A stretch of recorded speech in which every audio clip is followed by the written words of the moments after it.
Hello again. I know it's been a while since I've uploaded a fan art pic, but I have some good reasons for it. Not counting the holidays, obviously. My family has been sick for a while, and my ADD started acting up when I got better.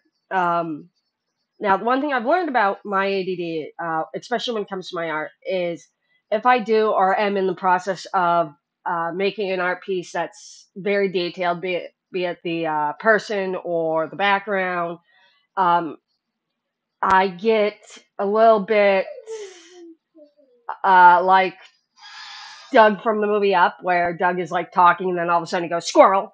I get like that and I'm jumping around too much. And so I found it easier that when it gets like that, I need to stop the piece I'm working on and go back to like what I call basics. Something really simple, doesn't involve a lot of shadowing, doesn't involve a lot of background. And so that's what this is. This is a picture of Alistair. It's from the Alistair Nifty and Serpentious intro video that was dropped um, on uh, on the days leading up to the early access of episodes 1 and 2 for Has Been Hotel on the A24 app. Um, Now, normally I would pick songs for my videos, but when it comes to this one, um, the song that I would love, love, love to do for this, um, I don't want to have part of my art until the series actually drops on the 19th and like give it a couple of days for people to see episodes 1 and 2 who haven't had early access to it.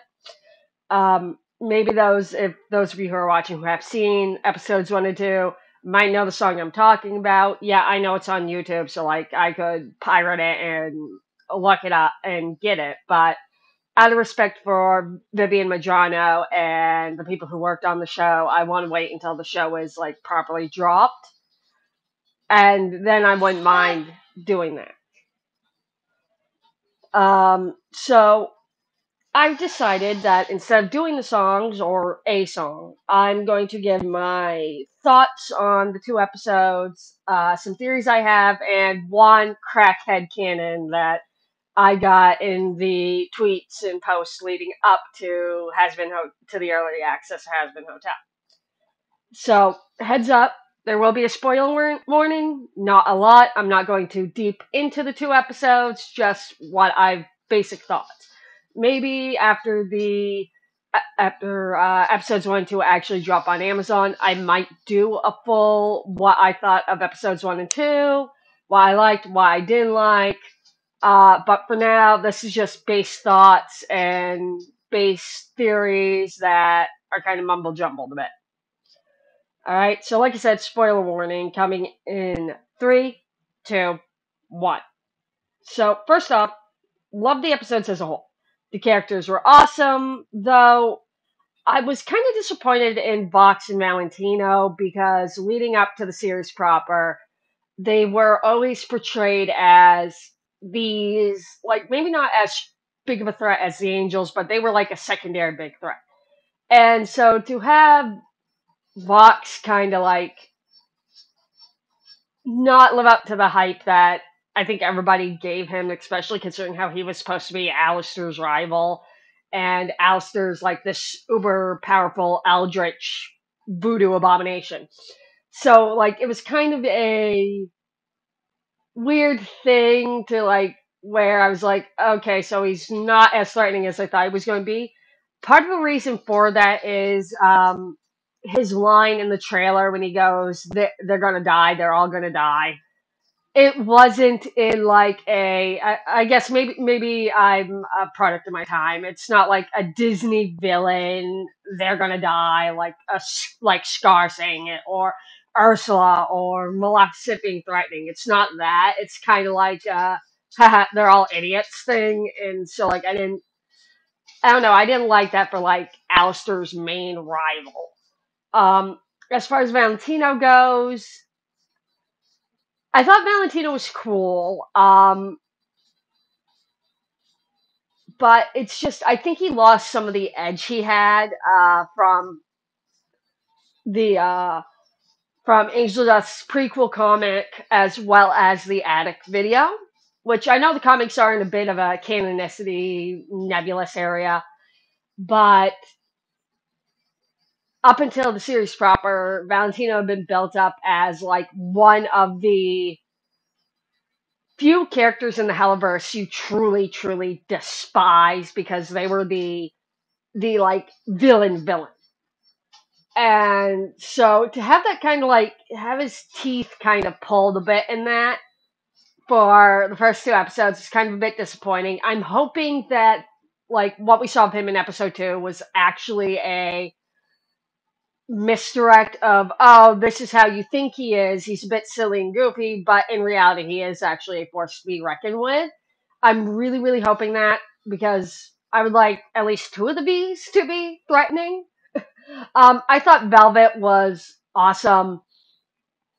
She kind of gave me this from the movies Mean Girls or Trixie from Fairly Odd Parents vibe.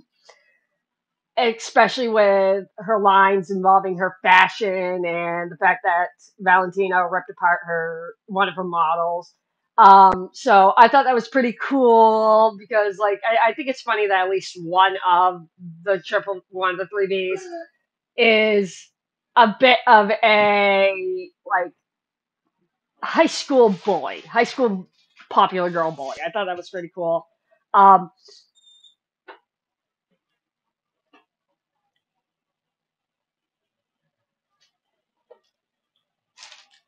I thought Nifty was an absolutely adorable little psychopath. So that was pretty cute. I was happy to finally see the full scene for Happy Day in Hell. I have the song on my art playlist. I thought it was really, really cool. Almost a reskin of Inside of Every Demon is a Rainbow kind of a thing. So like I thought that was pretty cool.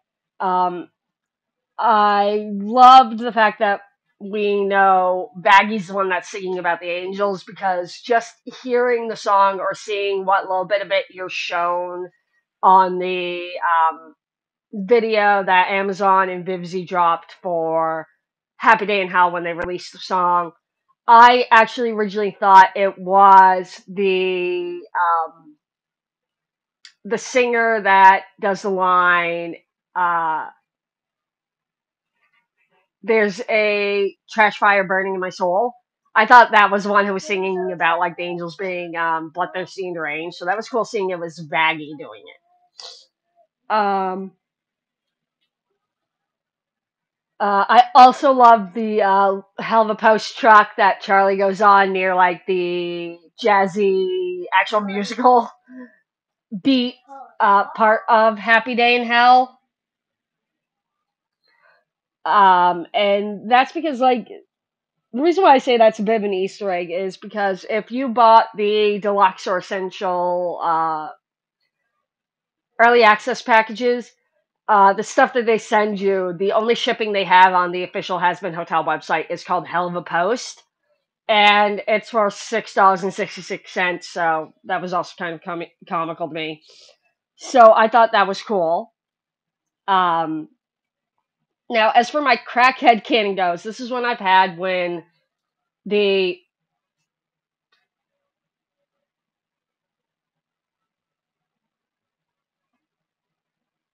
when the rest of the voice actors were dropped, and it's the fact that Brandon Rogers is voicing Katie Killjoy. So I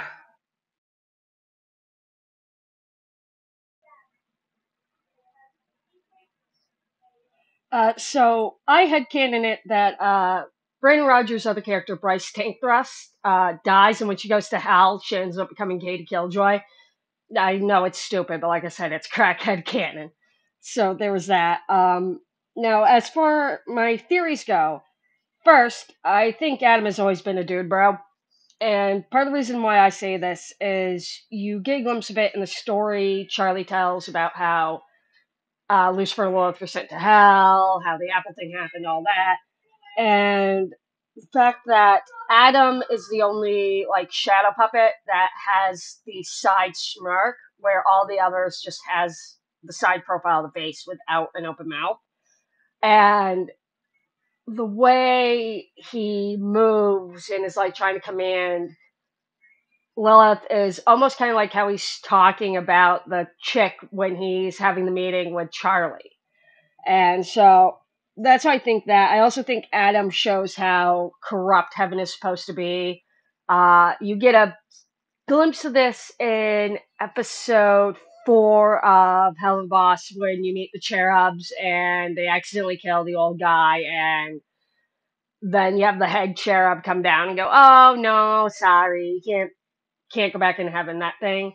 So having Adam as another confirmation is interesting. Uh, my second theory is that I believe Lilith was the one to kill the exorcist in episode 1. And part of the reasons why I say that is, well, also on top of that, I believe either Alistair was helping her do that, or she tapped Alistair to try to get some of the other overlords to work with her and do a coup against Heaven. The reason why I believe this is both characters have been missing for 7 years before the pilot and series. Um, as well as the fact that all of a sudden, after hundreds, thousands of years, however long the cleanse has been going on, nobody's been able to land a hit on an exorcist, and all of a sudden, one's dead. So that just seems like little had to be somebody on the higher end of the hierarchy of hell doing it. As well as we see in the trailer how Alistair's able to get Rosie to help save the hotel. Now, part of that could be the fact that Alistair and Rosie are good friends, but it also could be that if Lilith asked Alistair to recruit some of the overlords, Rosie might have been the first one he went to because they're so close. So there's that. The last theory I have is based on an episode title. It's one that hasn't been dropped yet, or one that we haven't really gotten any glimpses of, and that would be Dad Beat Dad. Now, I think the title is actually a play on the term deadbeat dad, and the evidence I have for this is in the Charlie and Baggy intro video that was dropped before the early access. There's a scene where Charlie's introducing Baggy as her girlfriend to Lucifer.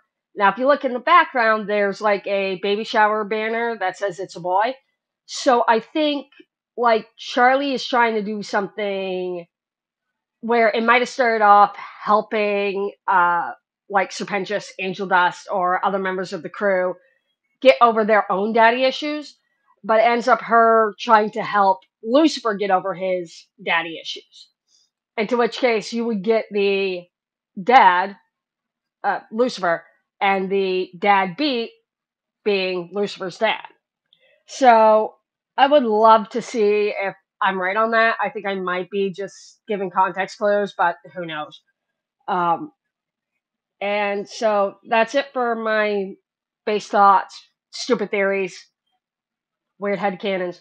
Like I said, I might come back after the series drops on Amazon a couple days on the night after the 19th, and really deep dive into what I truly thought of the 2 episodes. I don't like doing real big spoilers, and I know I did some, but those had to be done to kind of convey what I was thinking.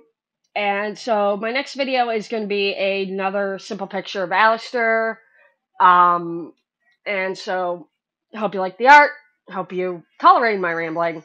And if you did, please like and subscribe.